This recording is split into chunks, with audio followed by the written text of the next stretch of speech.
நல்ல மொழிகளை ஆண்டாளை பற்றி பேசுவது என்பதற்காக நீங்கள் வந்திருக்கிறீர்கள், கேட்பதற்காக வந்திருக்கிறீர்கள். நானும் அது போலத்தான் வந்திருக்கிறேன். தவிர எனக்கு தமிழ் இலக்கியத்திலேயோ தமிழிலேயோ அவ்வளவு மொழி அறிவோ இலக்கிய அறிவோ எதுவும் கிடையாது என்பது உங்களுக்கு நன்றாக தெரியும். நான் சிவபக்தன். ஆனால் இதுக்கெல்லாம் எதிரி இல்லை. நான் காலையில் ஒரு சாங், மத்தியானம் ஒரு சாங், 7 மணிலேருந்து 1 மணி வரைக்கும் ஒரு கால் ஷீட்டுன்னு பேர். அந்த நேரத்தில் இப்போ எல்லாம் கால் ஷீட்லாம் கிடையாது. ராவு பகலாக ஒர்க் பண்ணிகிட்டே இருக்காங்க, நைட்டெல்லாம் ஒர்க் பண்ணுறாங்க. 6 மாதம் ஆகுது ஒரு பாட்டு பண்ணுறதுக்கு. 6 மாதம் ஆகுது. 1 வருஷம் கூட எடுத்தவங்கெல்லாம் இருக்காங்க. அதில் ரெக்கார்ட் பிரேக் பண்ணுறவங்கெல்லாம் நிறைய இருக்காங்க. இந்த கர்வத்திலிருந்து எப்பொழுதோ நான் விடுபட்டு விட்டேன். அதனால் எந்த புகழ்மொழியும் எந்த பாராட்டுகளும், இங்கே பாண்டே எவ்வளோ பேர் பேசினார், ஒன்றும் ஒட்டலை. நான் வாசிக்கிறப்ப நான் இன்னும் ரொம்ப பெரிய கர்நாடக சங்கீதத்திலலாம் கரை கண்டு வந்தவன் இல்லை. இசை ஞானிங்கிற பேருக்கு தகுதியானவனா அது கொஸ்டின் மார்க் தான். என்னை பொறுத்தளவில் கொஸ்டின் மார்க். ஆனால் மக்கள் இசை ஞானின்னு கூப்பிட்றாங்க. ஓகே, நமஸ்காரம். நான் என்ன அந்த மாதிரி நினைக்கல. அதனால் எனக்கு ஒரு கர்வமும் கிடையாது.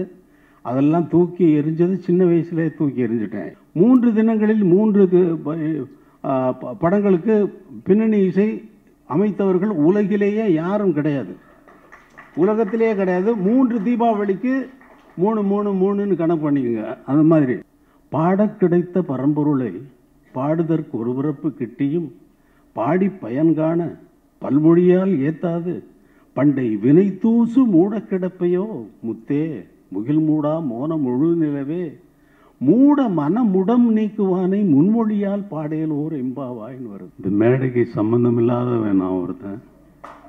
அவர் பாடல்கள் ஆண்டாளை சொல்ல சொல்ல சொல்ல சொல்ல நான் எவ்வளவு கீழே இருக்கேன்.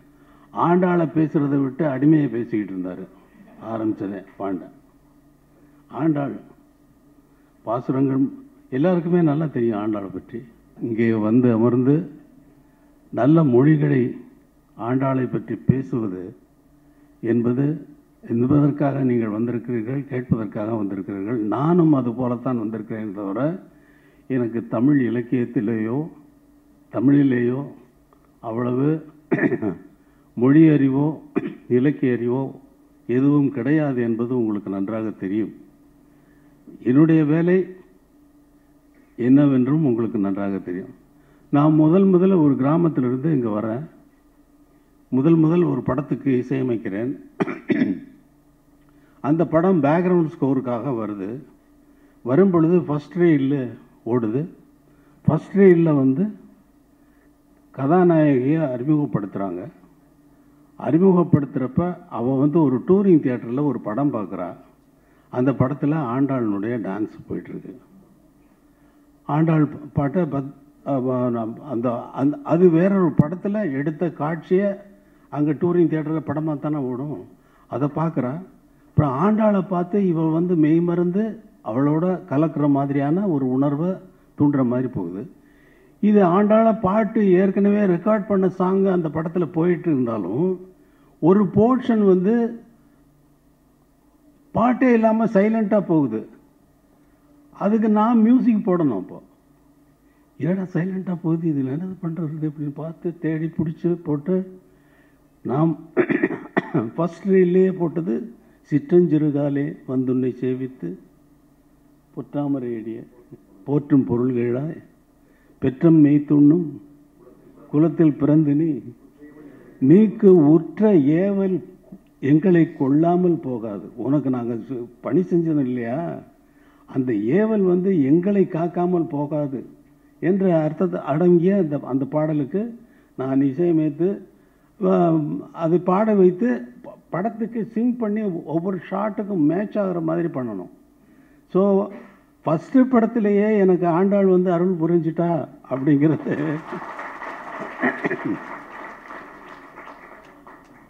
ஆனால் அவ்வளவு 30 பாடலும் ஒவ்வொரு நாளைக்கும் ஒவ்வொரு பாடல் போயிட்டே இருக்கு. இன்னைக்கு 20வது பாடல் பாடினீங்களா? 33வது 20 அது இப்போ பாடினாங்க.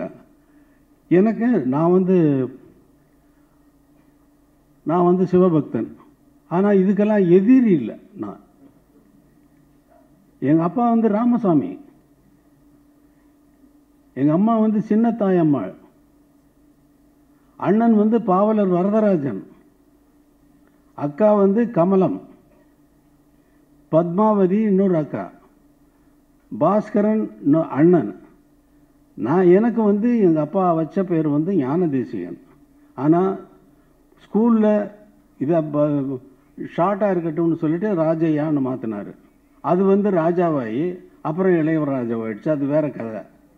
அப்போது வைஷ்ணவ இதில் வந்து அப்பா வந்து ரொம்ப தீவிரமாக இருந்திருக்காரு.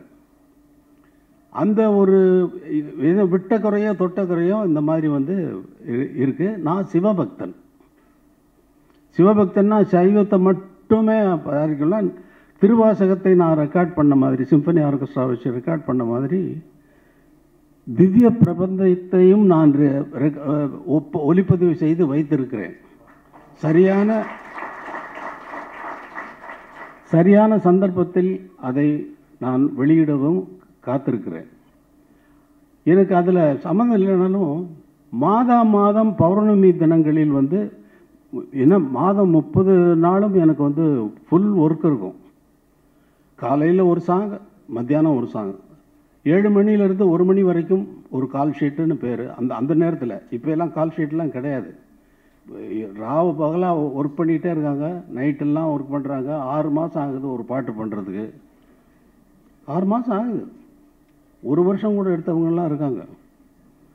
அதில் ரெக்கார்ட் பிரேக் பண்ணுறவங்கெல்லாம் நிறைய இருக்காங்க. அவங்கள பற்றி நமக்கு ஒன்றும் இது இல்லை, அவங்களுக்கு குறை சொல்லணும்னு இல்லை. வரல, வந்தால் தானே. இப்போ நான் வந்திருக்கேன், நான் வந்தால் தானே, வந்துட்டேன்ல.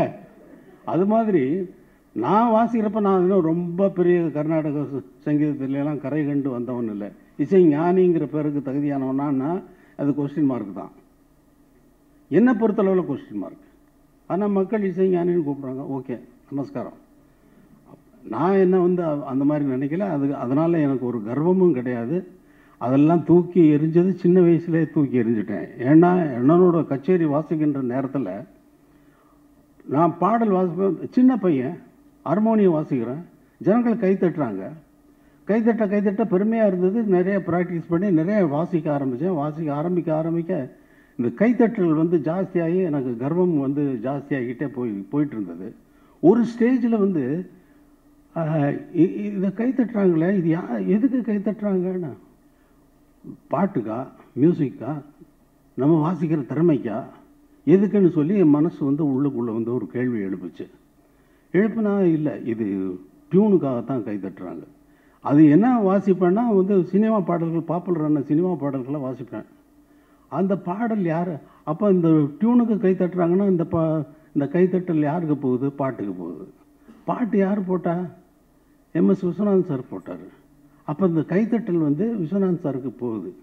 அப்பாடா, என் தலையில் இருந்து அதெல்லாம் இறங்கி போச்சு, பாரமெல்லாம் இறங்கி போச்சு. நமக்கும் இதுக்கும் சம்மந்தம் இல்லை. ஜனங்கள் அவங்க பாட்டுக்கு அவங்க ரசிக்கிறதுக்கு கைத்தட்டுறாங்க, இதுக்கு நமக்கும் சம்மந்தம் இல்லைன்னு இந்த கர்வத்திலிருந்து எப்பொழுதோ நான் விடுபட்டு விட்டேன். அதனால் எந்த புகழ்மொழியும் எந்த பாராட்டுகளும், இங்கே பாண்டே வந்து எவ்வளோ பேசினார், ஒன்றும் ஒட்டுற எனக்கு இல்லை. அதை பற்றி சிந்தனையே கிடையாது. நான் வந்து சிவபக்தன் என்று சொன்ன மாதிரி என்னுடைய வேலை வந்து காலையில் 4 மணியிலிருந்து தொடங்கும். ஒரு நாளைக்கு 2 பாடல்கள் ரெக்கார்ட் பண்ணுவேன். சில நாட்கள் 3 பாடல்கள் ரெக்கார்ட் பண்ணியிருக்கேன். ஒரே நாளையில் 3 தினங்களில் 3 படங்களுக்கு பின்னணி இசையை அமைத்திருக்கிறேன். இது என்னுடைய திறமையை சொல்வதற்காக அல்ல. அவங்களுக்கு நெருக்கடி. தீபாவளியில் ஒரு 4 படம் ரிலீஸ் ஆகுதுன்னா 4 படமும் எங்களுக்கு பேக்ரவுண்ட் நீங்கள் சீக்கிரமாக முடிச்சு கொடுத்தா தான் நாங்கள் பிரிண்டில் எல்லாம் மிக்சிங் எல்லாம் முடித்து எல்லாம் ரிலீஸ் பண்ண முடியும். 3 ப்ரொடியூசர்ஸ் நிற்கிறாங்க, 5-6 பேர் நிற்பாங்க.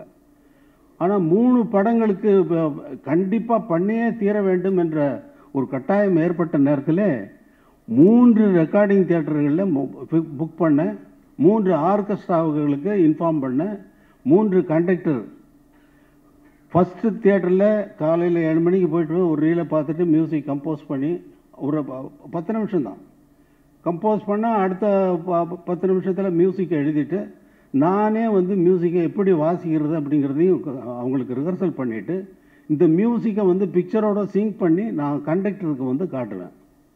அது மியூசிக் எழுதுகிறப்ப வாசிக்கிறப்ப கரெக்டாக இருப்பாங்க, டைரக்டர்லாம் பக்கத்தில் இருப்பாங்க.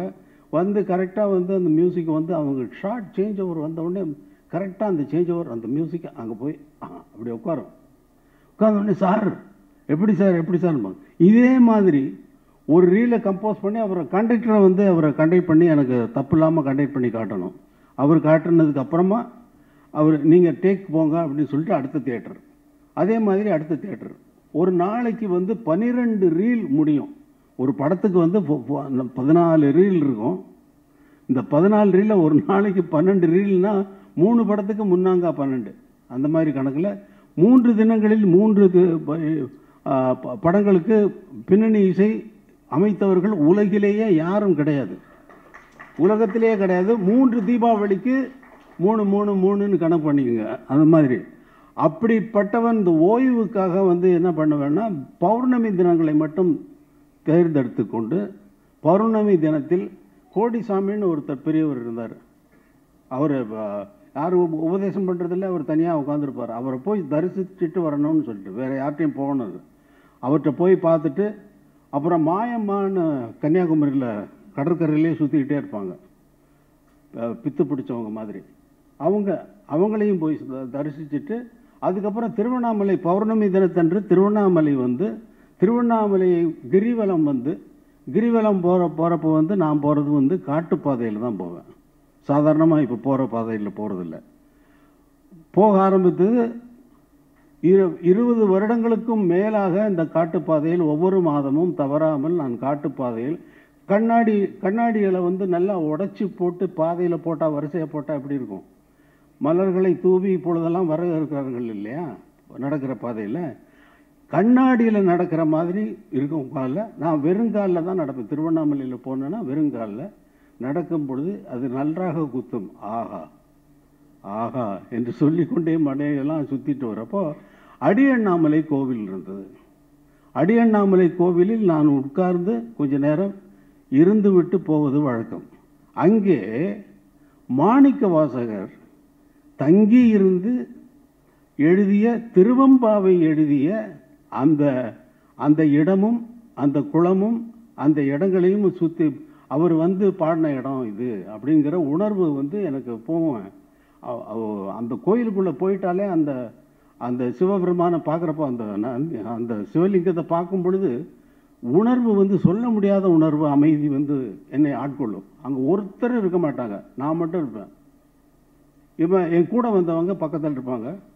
இந்த ஒரு தடவை வந்து மலையை சுற்றிட்டு வந்து வரும் பொழுது அங்கே ஒரு 5 மணிக்கு உட்காந்துருக்கேன். கோயிலில் திறந்து விட்டாங்க. சிவபெருமான், அந்த சிவலிங்கம், நான் வெறும் அமைதியாக போயிட்டுருக்கு. திடீர்னு ஒரு எண்ணம்,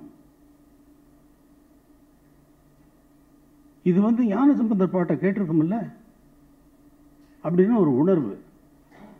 அப்போ இந்த கல் கேட்டிருக்கோம், இந்த மண்டபம் கேட்டிருக்கோம், அப்போ மாணிக்க வாசகர் பாடினதும் கேட்டிருக்கோம், சுந்தரர் பாடினதை கேட்டிருக்கோம் அப்படின்னு சொல்லி வரிசையாக அடியார்களை பற்றி சிந்திக்குது. அந்த கல் கேட்டிருக்கேன், அந்த இடத்துலையே நம்ம உட்காந்துருக்கோம் அப்படிங்கிற உணர்வு என்னை சொல்ல முடியாத ஒரு உணர்வுக்கு தள்ளிவிட்டது. இது நடந்து ஒரு மாதம் கழிந்து நான் வீட்டிலே அன்றைக்கு ரெக்கார்டிங் இல்லாமல் படுத்திருந்துட்டு அப்புறம் 4 மணிக்கு நான் எழுதுகிற மாதிரி இருந்தது. எழுந்த உடனே எனக்கு பாட கிடைத்த பரம்பொருளை அப்படின்னு ஒரு ஃப்ரேஸு வந்தது. என்னடா ஏதோ வருதே அப்படின்னு சொல்லிட்டு பேப்பர் எடுத்தேன். எழுதுனா 10 நிமிஷத்தில் 10 பாடல்களை எழுதிவிட்டேன். 10 பாடல்கள் வந்தது. நான் எழுதினேன் என்று சொல்வதில் அர்த்தமில்லை. உடனே பெரும் புலவர், உங்களுக்கு பாண்டிக்கு நல்லா தெரியும், பெரும் புலவர் நமச்சிவாயம் ஐயா அவர்களுக்கு ஃபோன் பண்ணி, ஐயா இந்த மாதிரி 2 நாள், அடுத்த நாளும் அதே மாதிரி இன்னொரு 10 பாடல்கள் வந்தது. நான் எழுதியிருக்கிறத நான் சொல்கிறேன், என்ன எழுதுனீங்க அப்படின்னு கேட்டார். ஐயா இந்த மாதிரி வந்தது பாடக் கிடைத்த பரம்பொருளை பாடுதற்கு ஒரு பிறப்பு கிட்டியும் பாடி பயன்காண பல்மொழியால் ஏத்தாது பண்டை வினை தூசு மூட கிடப்பையோ முத்தே முகில் மூடா மோன முழு நிலவே மூட மனமுடம் நீக்குவானை முன்மொழியால் பாடையலோர் எம்பாவாயின்னு வருது. நான் எம்பாவாயின்னு நான் முடிக்கிறப்ப தான் நான் ஐயோ திருவம்பாவையில் வந்திருக்கு அப்படின்னு சொல்லி எனக்கு தோடுது. மூட மனமுடம் நீக்குவானை முன்மொழியால், முன்மொழியது முதல் எது தோன்றியதோ அது முன்மொழியால் பாடையலோர் என்பாவாய். காலத்தின் மாற்றம் கழிந்ததடி கார்கண்ணி கான் அறிவு கண்மூடி கோலங்கள் காட்டும் அதிசயங்கள் கண்டே அதிசயித்து கண்துயில்வாய். ஞாலத்தில் ஞாயிறள நாணி இருள் நன்னாது அகலதொரு போல் வாலறிவன் வந்தே அறிவு அகன்று, அகன்றுனா விரிஞ்சு பெருசாயிடல, அகன்றுனா போயிடுது, தூரம் ஓடி போயிடணும். வாலறிவன் வந்தே அறிவகன்று வாழ்ந்திருக்க பாடையலோர் எம்பாவாய். இப்படி வரிசையா பாடல்களாக வந்துகிட்டே இருக்கு. அதுல ஒரு பாடல் இப்போ அவன் வந்திருக்கான், இன்னும் தூங்குறிய நீ சீக்கிரம் எழுந்திரி அப்படின்னு சொல்றப்போ முதல்ல உணர்றவன் நான் தானே உணர்ந்து அவன் வரான். அவன் எப்படிப்பட்டவன், இந்த உலகத்தையே காக்கக்கூடியவன், அப்படிப்பட்டவன் வந்திருக்கான் அவன் வாசலுக்கு, இன்னும் தூங்கிட்டு இருக்க, இது உனக்கு தெரியலையா அப்படின்னு நான் ஒன்றும் எழுத்துறப்போ உனக்கு நான் உணர்த்துறப்ப எனக்கு தானே உணருது முதல்ல. அப்ப அதனால எனக்கு கிடைக்கிற புண்ணியம் இருக்கு இல்லையா, என் பயனை உன் உறக்கம் வந்து எழுப்ப இட்டானை பாடையிலோர் எம்பாவாய் அப்படின்னு வருது. அப்புறம் இன்ன உலகு இன்ன உயிர் இன்ன உடம்பென்று விதி என்னென்ன தோற்றியதோ அன்ன உயிர்க்கு இன்ன உணவு என்ன வாழ்வு என்று விதி என்னென்ன காட்டியதோ அன்று விதி கொன்று விதி தென்றுமென்றும் அன்பு விதி கட்டி வைத்த அண்ணலுக்காய் முன்னுவந்தே இன்னிசைத்து மூண்ட விதி முற்றுமர பாடையலோர் எம்பாவாய். இன்ன உலகு இன்ன உயிர் இன்ன உடம்பு என்று என்ன விதி தோற்றியதோ அன்ன உயிர்க்கு இன்ன உணவு இன்ன வாழ்வு என்று விதி என்னென்ன காட்டியதோ அன்று விதிக்கு அன்பு ஒன்று விதித்து அன்று விதிக்கு ஒன்று விதித்து அன்பு விதி கட்டி வைத்த அண்ணலுக்காய் முன்னு வந்து இன்னிசைத்தே மூண்ட விதி முற்றுமர பாடையலோர் எம்பாவாய் அப்படின்னு அப்படி வருது. அப்படி அவர் ஐயா 20 பாட்டுதல் தான் எழுதினேன் அப்படின்னு சொன்னேன். ஐயா மாணிக்க வாசகரும் 20 பாடல் தான் ஏன் எழுதியிருக்காரு. அப்புறம் அவர் திருப்பள்ளி எழுச்சி எழுதுனதுனால அதையும் சேர்த்து மார்கழி மாதத்துக்கு 30 நாளும் பாடுவாங்க, அப்போ நீங்கள் திருப்பள்ளி எழுச்சியும் எழுதிருங்க அப்படின்னாரு. அதுக்கப்புறம் அடுத்த நாள் 3வது நாள் திருப்பள்ளி எழுச்சி ஒரு 10 பாடல்கள் எழுதி திருவம்பாவைன்னு எழுதினேன். எனக்கு சம்மந்தம் இந்த விஷயத்தை நான் எங்கேயுமே சொன்னதில்லை. இதை எங்கேயாவது நான் சொல்லியிருக்கேன், நான் இதை பற்றி நான் இந்த மாதிரியெல்லாம் எழுதியிருக்கேன் அப்படின்னு. நமக்கு இருக்கிற அறிவு ஏதோ ஒரு கொஞ்சம் கொடுத்துருக்கான். சரி, அதில் மியூசிக்கு கொஞ்சம் வருது, அதில் வண்டி ஓட்டிகிட்ருக்கோம். அதனால் இந்த விழாவில் உட்கார்றதுக்கு கொஞ்சம் கூட சம்மந்தம் இல்லாமல் நான் உட்கார்ந்துருக்கிறது பாண்டே பேச பேச பேச பேச பேச நான் பின்னாடி போயிட்டே இருக்கேன். ஐயையோ ஆண்டாளை பற்றி ஒன்றுமே தெரியாமல் நம்ம உட்காந்துருக்கோம். இவர் இந்த பாண்டே இவ்வளவு பாடல்களை மனப்பாடம் பண்ணி வச்சுருக்காரு, இவ்வளவு பாடம் பண்ணியிருக்காரு அப்படின்னு சொல்லி எனக்கு ரொம்ப பெரிய ஆச்சரியமாக இருந்தது. இந்த விழாவில் நான் சம்மந்தமில்லாமல் நான் வந்திருந்தாலும் சம்மந்தமில்லாதவன் என்று என்னை நான் நினைத்து கொண்டாலும் என்னை சம்மந்தப்படுத்தி இங்கே கொண்டு அமர்த்தி வைத்தான் அல்லவா, அவனுக்கு அந்த ஒருவனுக்கு நன்றியை தெரிவித்து